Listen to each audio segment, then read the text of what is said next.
All right, well, let's get started. I want to honor everybody's time. Good morning. I'm Kathy Kilroy with Career Management Partners. CMP, along with the Overture Group, are the sponsor companies for this Career Management Group session. At CMP, our business is all about helping people advance in your careers. We work with organizations across the full talent life cycle to assess, develop, and recruit people, and then transition employees and transform careers with outplacement solutions. So before we get started, just a few housekeeping announcements. Please put yourself on mute for the presentation. You can keep yourself on video for this session, and we hope you turn on your camera. Questions can be asked throughout the presentation by using the chat feature at the bottom of your screen, and we'll be taking questions throughout the presentation. The FEI Chicago chapter will offer 1 CPE credit for this meeting. You must attend the full session and request the CPE credit from Susan at FEI Chicago, and we'll put Susan's email address in the chat. And while we're doing that, I encourage all of you to also put your email addresses in the chat, and this way we'll send you the attendee list with everybody's contact information after the session. Before we get started, I want to welcome our guest to FEI and let you know that FEI is offering a free 6-month trial membership, which I encourage you to take advantage of. I'm a 20-year member and sponsor of FEI and have developed so many wonderful friendships with FEI colleagues and learned so much in the process. And as an FEI member, you'll have the opportunity to connect and build relationships with other financial leaders in Chicagoland as well as nationally to expand your network and benchmark best practices. You're able to participate in both live and virtual professional development forums to stay current and earn CPE credits. You also have online access to a robust network of national and local senior financial executives through the FEI portal.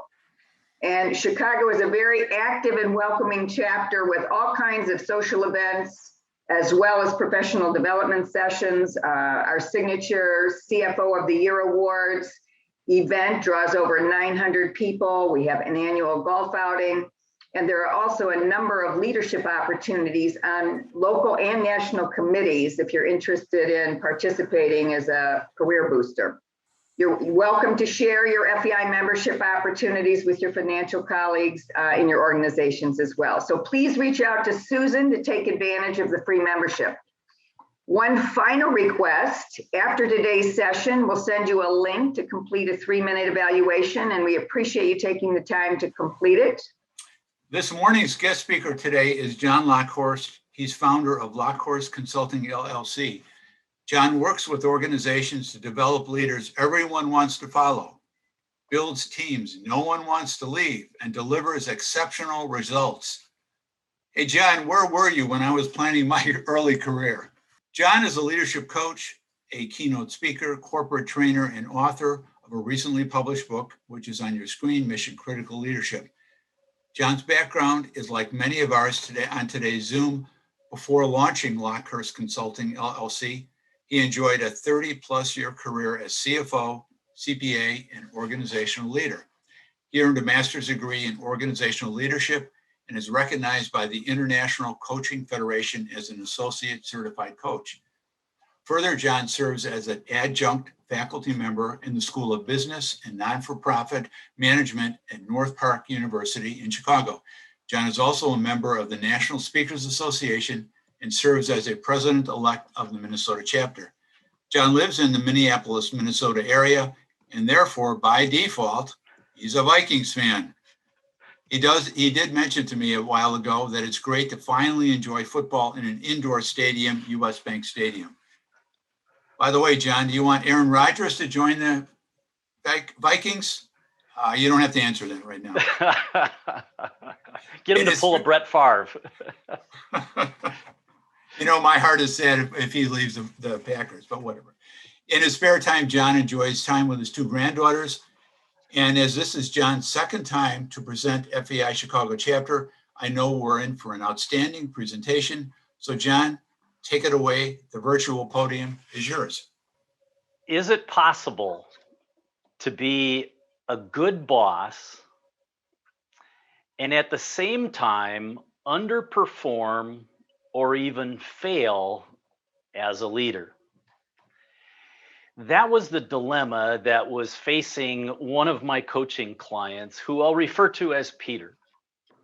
Peter was a senior manager in a financial services organization and had a really good reputation when it came to his functional team. They performed at a high level, they highly regarded him, and they were known for delivering quality work across the entire organization.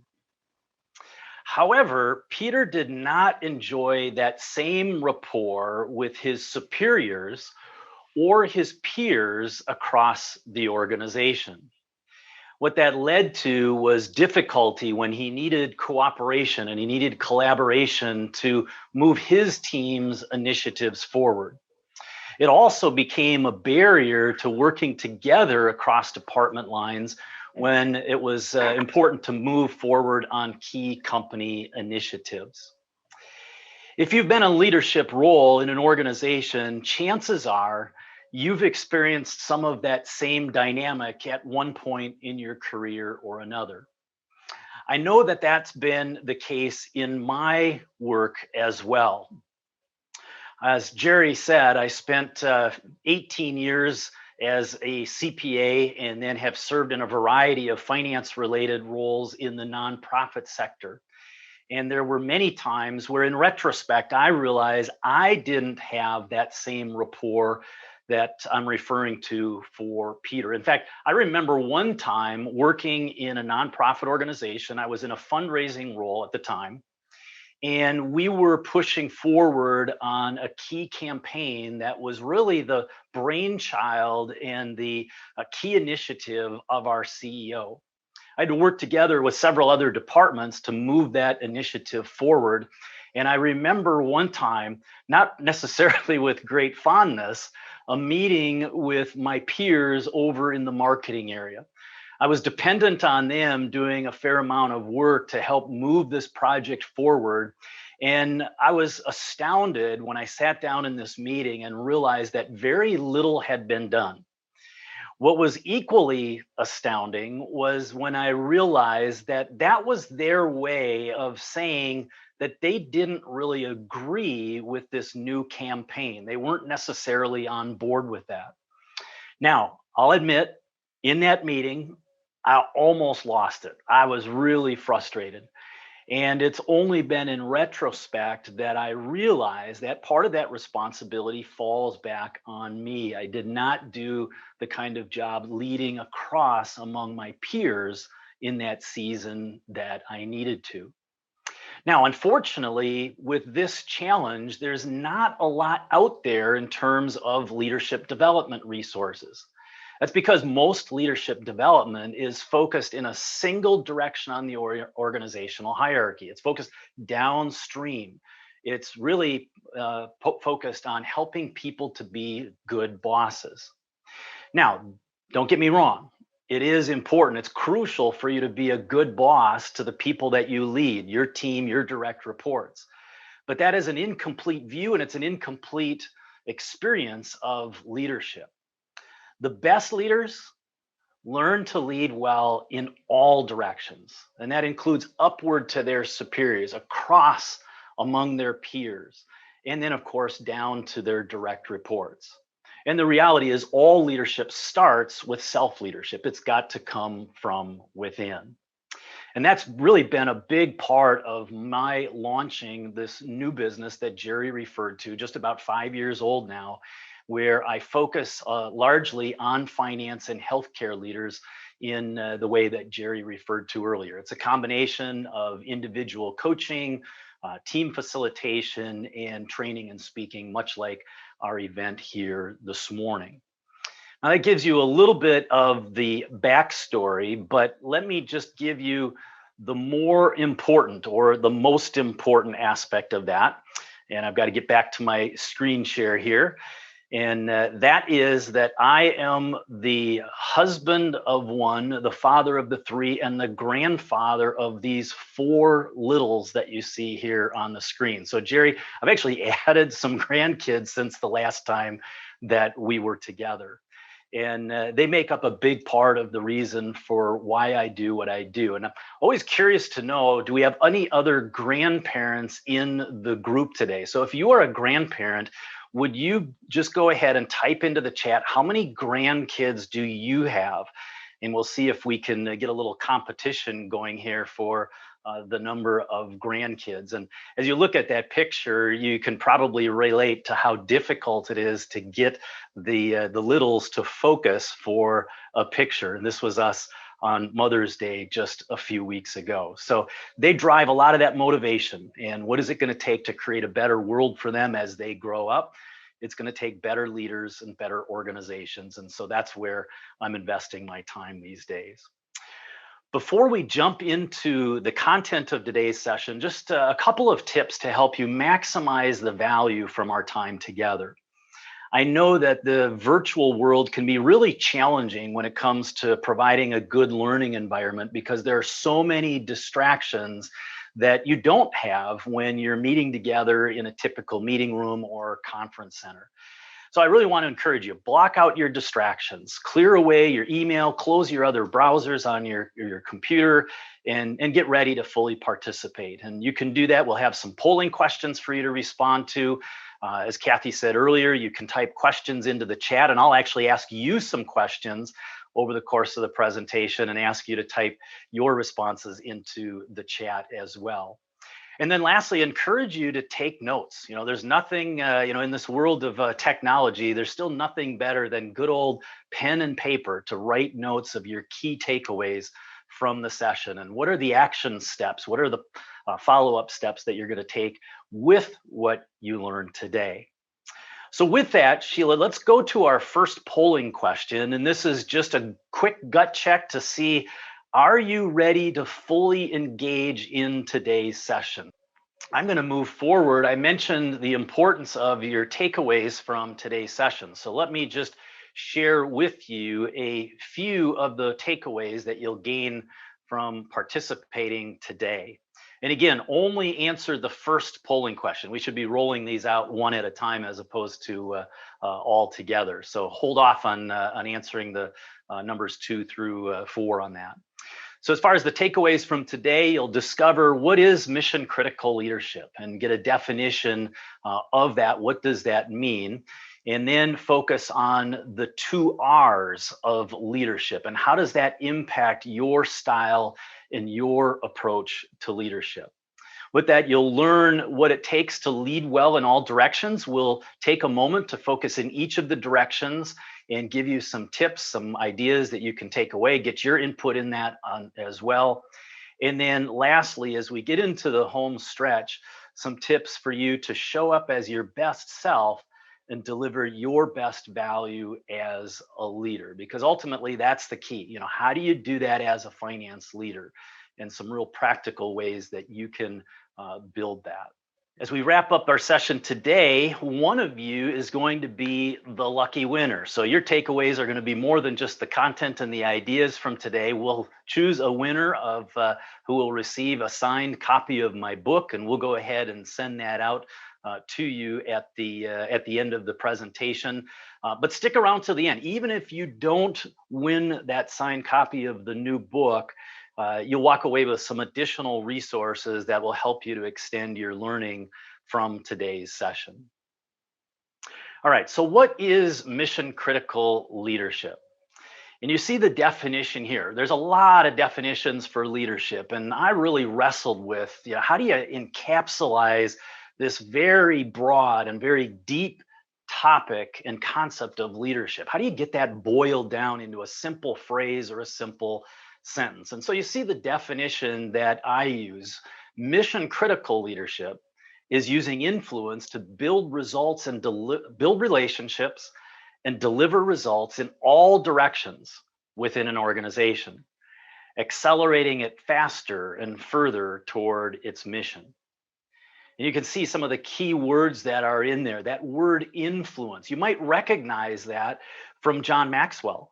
John Maxwell, one of the top gurus of our time when it comes to leadership, he boils down his definition of leadership to one word. He said leadership is influence, nothing more, nothing less. And I think that's a great start. But when you're leading in an organizational context, which is where much of your leadership takes place, I think it's really critical to focus on the movement. What is the end goal? What is the direction that leadership is taking you, your team, and your organization? And so that's why you see that reference to movement there at the bottom. It's that leadership is accelerating your organization faster and further toward its mission. And that's really where you're going to deliver your best value, and I think gain your most fulfillment as a leader. So that's the movement that comes, and it's getting to that achievement of the mission or that end goal. That's what makes your leadership mission critical. In that definition, you will see two key words that start with the letter R. And I refer to those as the two R's of leadership. Leadership requires that you build relationships and deliver results. Relationships and results. Those two key aspects of leadership. Now, what I find in my practice is that most people are more oriented in one of those directions than they are to another. Most people either lean toward the relationship side or to the result side. And that's just part of how you are wired as an individual. It's part of your makeup, part of your personality, whatever you might want to call it. I think it's important for you to recognize which of those is your stronger leaning, because it's a good chance that that's where a lot of your strengths lie as well. You're best when you function in that area where you're building relationships or delivering results. Now, the challenge is, of course, that you can't just stay there. You've got to work on both of these. And so that hard wiring can be a detriment if you overplay your strength to the expense of the other R in this equation. So what I'd like you to give some thought to, and we're going to go to the second polling question in just a moment, but to give some thought to how are you wired? And what I find is there are very few people who are dead center in that polling response. You may have noticed that I didn't give you a middle ground option for that. You either lean heavy or somewhat toward relationships, heavy or somewhat toward results. And it's a good opportunity for you to do that self-reflection and self-assessment. Now, I saw in the chat there was an issue related to the polls, and so I'm curious, Sheila or someone else, how are we rectifying that as we're moving forward? Do we just need to put all the polling questions back up again? Yeah, I think we're going to have to. I'm trying to redo them now. I'm so sorry. I didn't realize somebody had put them all in one. Okay. So yeah, we'll have to do that for the next one, and then hopefully I'll be able to split out the other two by the time we're ready to show them. Okay, excellent. So what we'll do is we'll call an audible on this and go ahead and just type the answer into the chat. So which of the two R's is your natural inclination? And you can write heavy toward relationships, somewhat toward relationships, somewhat toward results, or heavy toward results. And you can see that there in number 2. Go ahead and just type those into the chat, if you will, so we can get a read on this particular group. I'll give you a moment to do that. All right, I'm seeing the answers come up. There's a good mix there. See results, relationships, heavy relationship, excellent. Leaning toward results. Here's the reality. This is a finance group, and finance people are quite often wired more toward the results side than they are toward relationships. Now, it's refreshing to see as many individuals in this group that are leaning toward the relationship side, because as I said, it takes both. And I see that heavy toward relationships, but results matter. You've got to have that ability in both of those directions. So with that, we can take the polling question off, and I want to go to another question that I can to get some insights from you, again, via the chat function. So the question then, if you think about this as a continuum where your relationships on one side, results on the other, what happens to your leadership if you emphasize one of the two R's at the expense of the other? And we'll take these one at a time. So, and this is not just negative, although the question may be worded in a way that conjures up some negative thoughts. These can be both positives and negatives. So what are some positives or negatives when you're leaning, when your orientation is more toward building relationships? The good and the bad. Just to type in a quick thought into the chat when you lean more hard toward relationships. What are some of the implications of that? Watching for those responses. There we go. We're starting to see some responses. So if you're leaning hard toward relationships as opposed toward results, not as detailed focus, too forgiving about results. You may be lax on that. I see a comment there, long-term influence. When you build those relationships, you really do gain that rapport with your team. Relationships, the personal investment that comes from that, the collaboration, the influence. And really, I think the key with the relationships, especially in this environment where the talent challenges are so great, it's that engagement level that's going to endear people to your leadership, to your team, and to your organization. There's a stickiness that comes when you have strong working relationships and people know that they matter. They feel like the work that they're doing is important. And that's absolutely crucial in this environment where, especially now, as we see the end of the pandemic on the horizon, some people are a little stir crazy and thinking about moving to a different role. And to retain your best people, you've got to have some of that focus on building those relationships. Well, let's look at the other side. What happens if you lean more heavy toward the result side? And again, both good and bad. So the positives, if you're more results oriented, and the potential pitfalls. Just type one idea into the chat in response to that. And as you're doing that, I saw a note that you need to have strong relationships in order to deliver results. So it's not really a means to an end, but it is an indication that those two go together. You can seem like a taskmaster. Yeah, that's the overplaying of the results orientation. It can be this driven, highly directive mode that does not provide that kind of relationship. Maybe a focus on the short term as opposed to the long term, employee turnover. One of the factors right now that a lot of people are facing, and I just saw it pop up, you can burn your people out. Burnout is a huge issue right now. And if you have not already seen some of the research and the articles around that, 70% plus of workers today say that they are experiencing some degree of burnout. Part of your job as a leader is to engage with your team and find ways to try to alleviate some of those burnout factors.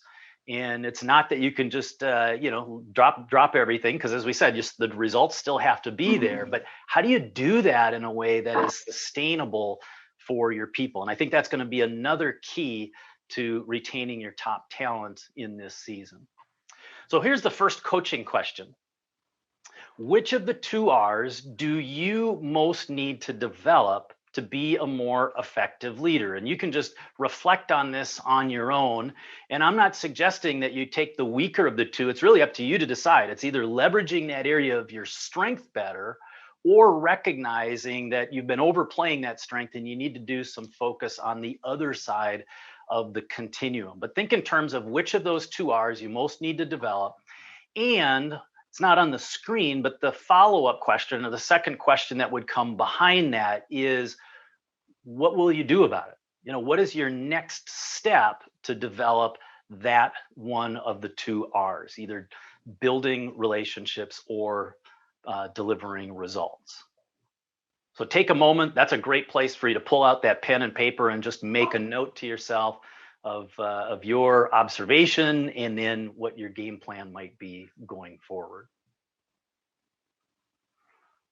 So those are the two R's of leadership, and it's important for you to keep those fresh. And I think as you are serving in a leadership role, it's always a worthwhile conversation with your team as well, because it starts to shape some of those team dynamics, your relationships with team members and their relationships with one another as well. So this concept of leading well in all directions. In that opening story, I shared how Peter, my client, was really faltering. He was doing well leading downward to team members, but not so well in those other directions. So this slide here gives you just a snapshot of those different directions. It's leading up to your boss, and that could be other superiors, or it could be multiple bosses as well. But the idea is you're leading upward on the organizational hierarchy, leading across among your peers, down to your team members, the more traditional, the more common view of leadership, that of being a good boss, and then recognizing that all leadership starts with self-leadership. Now, it seems funny for me to say that and to put that down as the fourth bullet point, but that's really just from a chronological standpoint where we're going to go with the rest of our time that we have together, because we'll wrap up with a brief focus on self-leadership and a tool that you can use to further develop that self-leadership that you need to lead well. So Sheila, I'm not sure if we've got the polls back to where we want them to be, but this is a great opportunity. If we've got the poll questions we can put up. Number 3 asks the question about which of these directions you find it most challenging to lead. So if we can get the polling question up, great. If we can't, I'll again just ask you to type into the chat. So very simple: upward, across, down, or leading yourself, the self-leadership side of it. Which of those directions do you find it most challenging to lead? And let's close the poll and put the results on the screen for everyone to see. Fascinating to see that by far the least chosen response was down to my direct reports, the more common, the more traditional view of leadership. And what you see there is, not quite half of the responses. I guess half. We didn't get all the votes in, but 10 out of the groups choosing upward. And these are similar results. There's a group called Zenger-Folkman that measures from 360-degree assessments, and it's been interesting to see some of their statistics on this.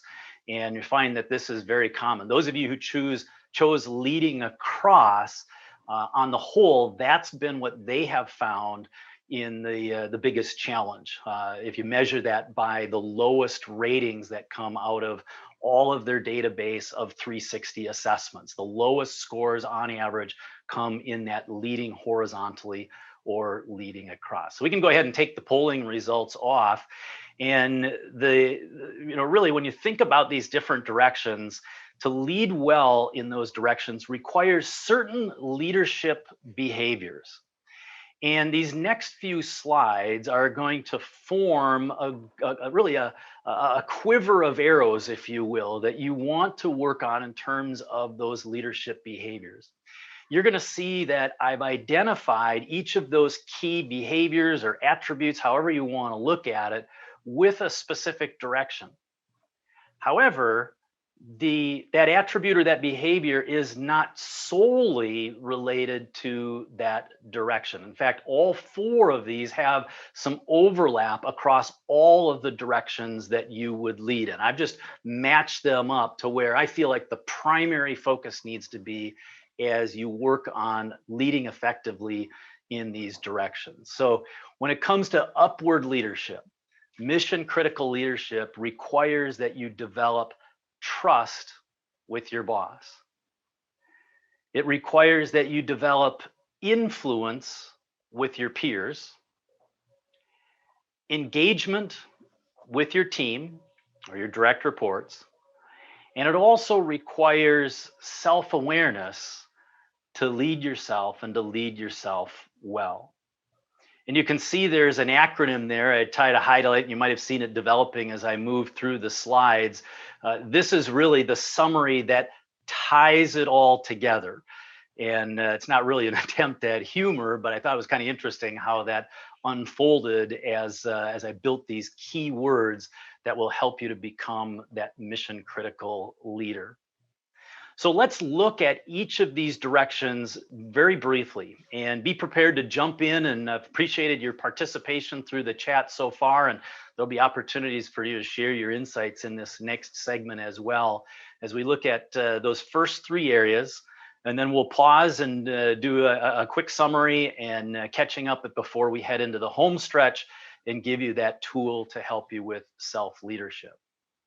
So leading up, how can you build unwavering trust with your boss?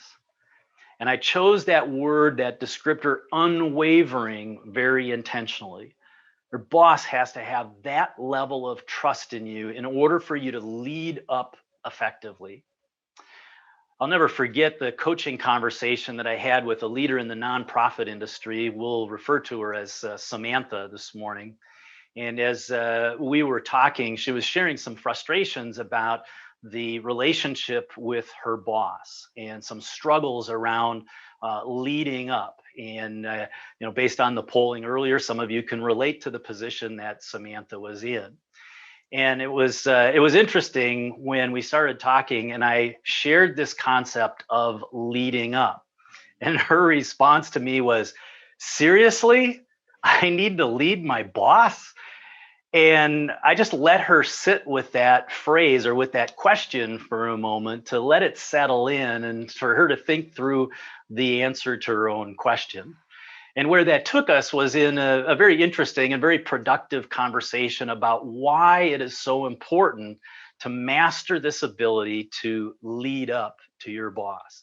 And as we got into that, Samantha realized just how much impact her boss had on her work from day to day, as well as her career path as she thought about the direction that she might go.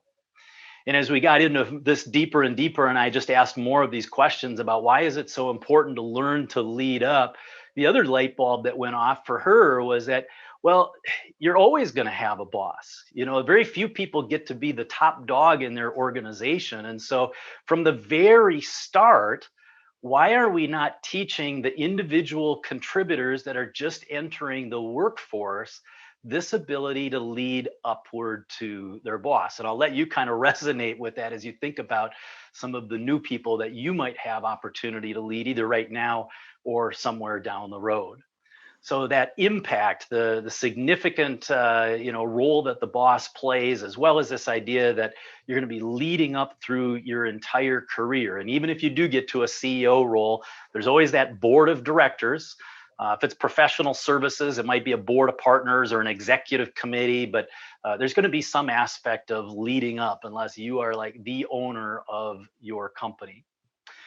So from there, we started working on ideas on how to lead up and how to build unwavering trust with her boss. And so here's where I'm going to give you a chance to jump in again to the chat. If you had been in that conversation coaching Samantha, what are some ideas that you might have shared, some ways that you can build that unwavering trust with your boss? Again, just go ahead and it can be short phrases. Don't worry about complete sentences or grammar correctness or anything like that. How can you build unwavering trust with your boss?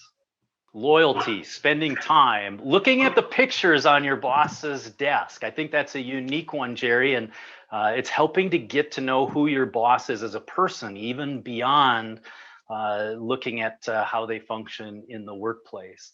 Alignment, delivering on results, anticipating what they'll need or ask.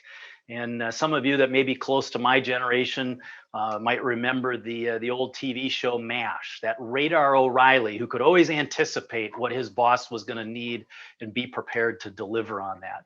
Lots of great ideas there. And I think for Samantha, where she came back was, I'll go back to the word that someone typed in, alignment. It was recognizing that as she set priorities and worked with her team coming up with key initiatives, she needed to make sure that those all lined up with her boss's priorities. And she was reporting to the CEO. And so those were high-level organization-wide priorities that needed to trickle down. So she started to work really hard at making sure, even the task-related work that she was doing aligned well with her boss's priorities and her boss's goals. I think the other thing that's there, it's one of those later later comments about learning the boss's approach. She also decided that she needed to be a good observer of her boss and what her boss's preferences were for communication and information. And when it came to bad news, the no surprise thing there, you see there in the chat as well.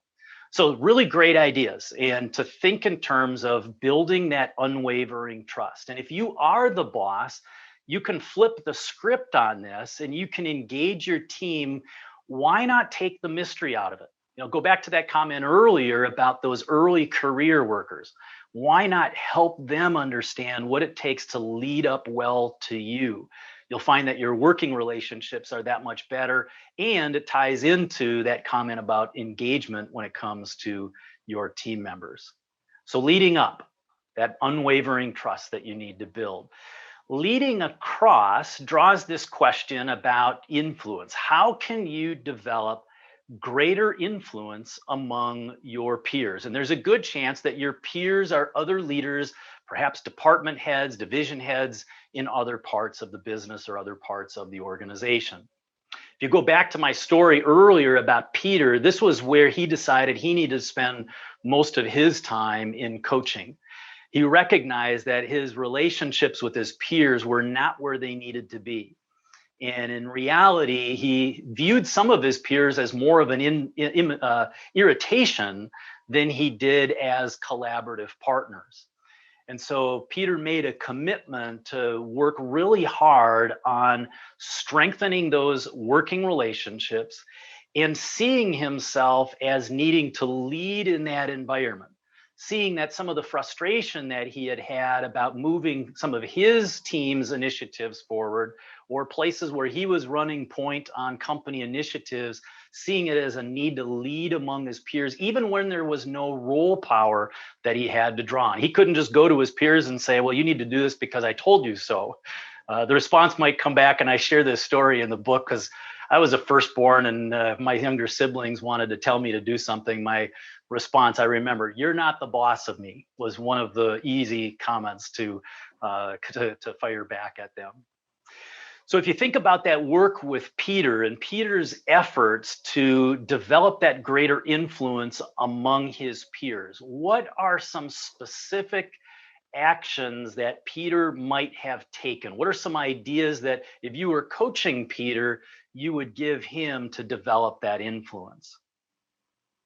Helping peers to succeed. Yeah, providing information, support, and time. Offering as a resource, listening to their priorities. One of my coaching clients, who was a general counsel in a manufacturing firm, made it a point to get out to her key peers on a quarterly basis just to get an idea of what they were working on, to take a proactive stance as opposed to a reactive, making them look good. And I think, Michael, part of that is sharing credit. Whenever there's some wins, some victories within the organization, be very generous at sharing credit with your peers, because I can guarantee you it's going to help you to develop that relational capital. It's going to gain that influence with your peers. There's no reason why you need to hog that notoriety or that credit for yourself. I think just getting to know them, and that's a key point under all of these directions, is to think about who they are, what makes them tick, what are their priorities, what are their pain points, and what are the opportunities for you to work together. One of my clients in the healthcare world refers to a leadership competency that they call having an organization-wide mindset. It's really easy for silos to develop between teams, between departments or divisions within an organization. It's almost a natural function of human behavior. But when, as a leader among your peers, you develop this mindset about the organization and what's going to help move the organization as a whole forward, and recognize that at times that means I may need to sacrifice what's best for me or for my team, or I may need to shift some resources to help other parts of the organization. I also like to think of it in terms of enterprise thinking. It's the ability to put your mindset around, if I was the organization, if I was an organization as, personified, what would I be thinking and what would I be doing to help all of the organization move forward? So great points on that. How do you develop that greater influence among your peers? And then lastly, we have this leading down, the more typical view, the more common view of leadership. It's about being a good boss. And the question there, and this is one that I'll let you resonate, we won't take as deep a dive in this one, but how can you deepen the level of engagement with your team members? Several of you shared ideas on that earlier slide when we were talking about building relationships. And that was where Peter really shined in his leadership. As I said, his team was performing at a high level. They got their job done. They were known for quality work, and the team itself enjoyed working together. They enjoyed the team dynamics, and they enjoyed working with and for Peter as a leader. And so there was this sense of camaraderie, and there was a sense of teamwork that helped them. There again, this is how relationships and results tie together. Those strong relationships turned into some significant results as a result of the work that they did on the team. And Peter was almost second nature. The work that he did to build that team and to engage with the team came very naturally to him. And so it was a little harder for him to think of, okay, what is it that I've done? How is it I've been able to develop this great team and build this great team over time? And I just want to mention two ideas or I should say a two-pronged idea with regard to this word engagement. First off, from a definition standpoint, the people who are engaged are those that are going to be great ambassadors for your organization. They're going to give that discretionary effort. They're going to dive in and they're going to be concerned about your mission and your goals, moving you forward as opposed to just going through the motions. So the question then is, if that's what engagement looks like, how do you develop that? And I think you need to take both a team approach and an individual approach to doing that. It's thinking about the team as a whole, whether that's a team of 3 or a team of 30, whatever that number might be that you lead, and thinking about the team dynamics and what can you to help get that team pulling together. It might even involve going back to those other directions that we talked about, helping them to lead up, as we said, but even their ability to lead across within their team can be very helpful. So working together as a team. And I often say, just like that mantra, you can't just work in the business, you have to work on the business. You may have said that yourself if you work with some entrepreneurs or if you've been on the professional services side. Well, same thing is true with team. You can't just work as a team, you need to work on the team. And so how do you do that? And I think it's also a matter then of an individualized approach to engagement, helping to understand how people tick, how they function in the workplace, what's their preferred work style and work environment. Even something as simple as, is this the person who's more engaging, more extroverted, that external processor who likes to talk things through and essentially is thinking out loud? Or is it a person who's more reserved and introverted, and so they need that time and space to work through and to think before they speak up? So we've looked at those 3 directions: leading up, the trust that's required, influence when it comes to leading across, and that engagement with your team when it comes to leading down. What I want to do is I want to just pause real quickly. And Jerry, I'm not sure if there's any questions that have come up in the chat. I've seen a lot of things go by in the chat window, but I can't always catch them as I'm delivering the presentation. When you're going about this, and maybe you're going to cover it with the next segment, but is it, and this is not a loaded question, I didn't talk to John about this before, but what would you recommend in terms of, in order to accelerate your own development? Do you hire a coach?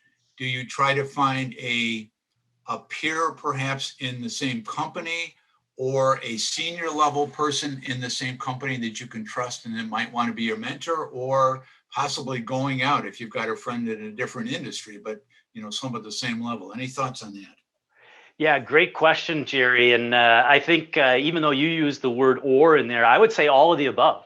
I think what's really critical is for you to take the initiative to create your own development plan and then gather the resources. I think it's multifaceted. And yeah, I can give a promotion for the coaching profession, because I think having a coach is very worthwhile to help you move forward on your goals and even clarify what those goals are. So, it might be an external coach, it might be more of a mentoring relationship, whether it's internal or external. I think you build into that development plan other resources. Are there books? Are there podcasts that you can listen to?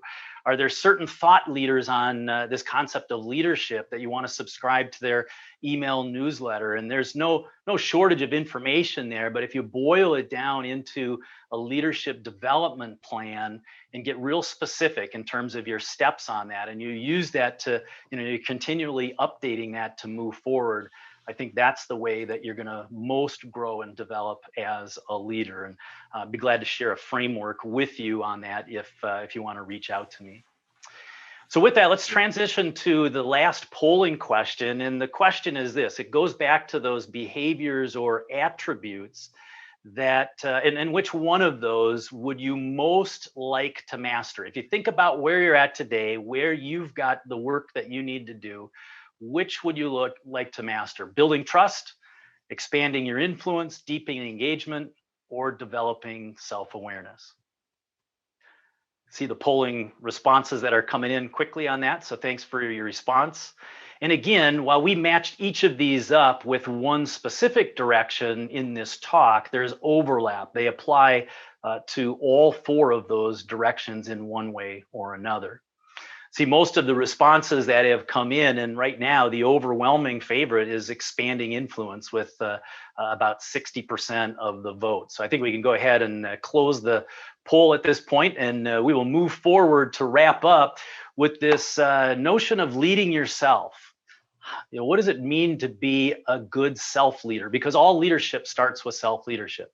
The question here is, how can you show up as your best self and deliver your best value in every situation? And that was a question that was in the forefront for a client that I'll refer to as Bill.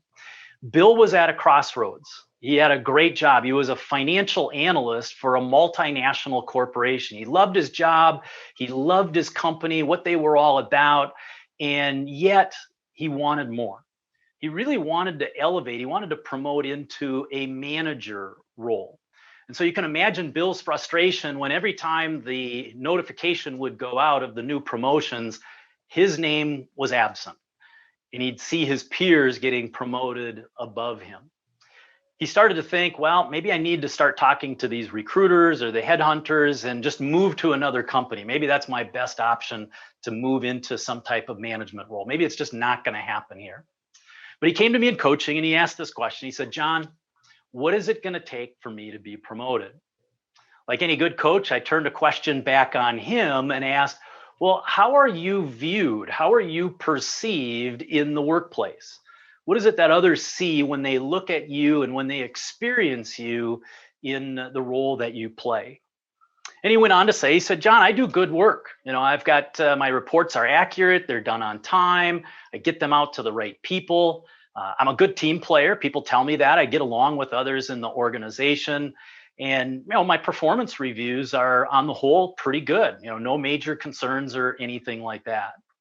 And as he continued on describing how he felt like he was viewed by others, he came to the realization that that wasn't going to be enough for him to achieve that next step on the vision of getting promoted into a manager role.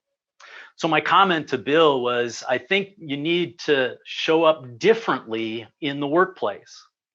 What you've said is the way you're performing right now, the way you're showing up right now is not going to be enough to get to that next level. And so I asked Bill if he was open to an exercise that might help him to do some rebranding of himself, to get people to see him differently in the workplace. Because I told him, I said, you have to show up as a leader. And what is it going to take for you to do that? And so I came back to this question.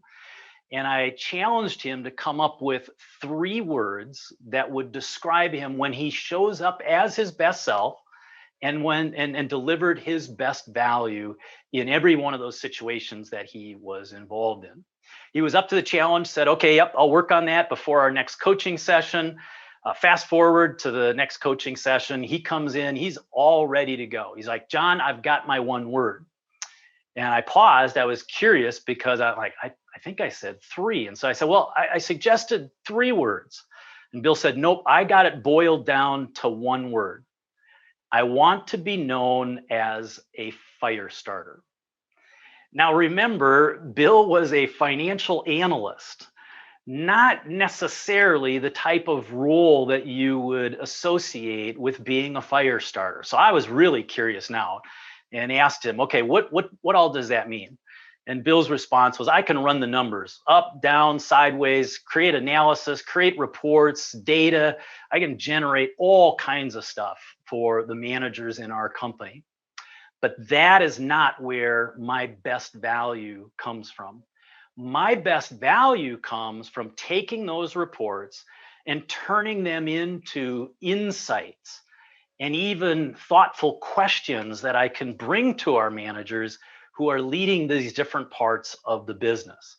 If I can do that, if I can be seen as the person that brings insights and good questions that helps people to move forward and helps them to better manage their area, that's what I think will get me noticed. I think that's what will get me seen as a leader.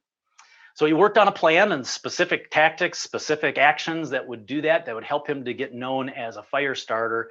And it was amazing. You know, within a few weeks, his boss noticed the difference. And it was almost amazing.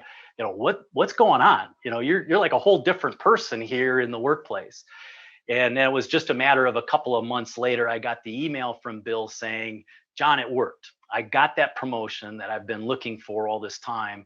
And I really trace it back to that idea of being a fire starter and showing up and delivering that kind of value.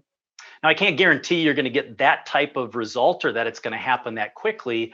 But as we wrap up this class coaching question, you know, what is it for you? You know, what are those 3 words that describe you when you show up as your best self and deliver your best value? Don't overthink it. Even just taking top of mind, write those down. It's a great place for you to grab that pen, make some notes right now. And my first impressions have stuck with me now for over 5 years since I first heard this exercise. So take some time on that. You can always go back and wordsmith it later and then think about, okay, what is it going to take for me to show up as these 3 words as I go into these different situations? So my encouragement as we wrap up is to take the 2 coaching questions, take your notes, and determine what are your mission critical leaderships from today. What is it that's going to help move you forward in terms of your role as a leader, whether that's in your current role or if you're in transition, wherever it is that you might land next. Because I think if you get your arms wrapped around that and you get some ideas and you start moving in that direction, you're going to find that you do develop into that much more effective and stronger leader. All right, as we wrap up, I mentioned that there was going to be a winner, the raffle winner. I see the name Deanna Schenk. I saw that in the chat. So Deanna, I'll just make sure to get your contact information. You can email me or send me the address that I'd send the signed copy of the book to.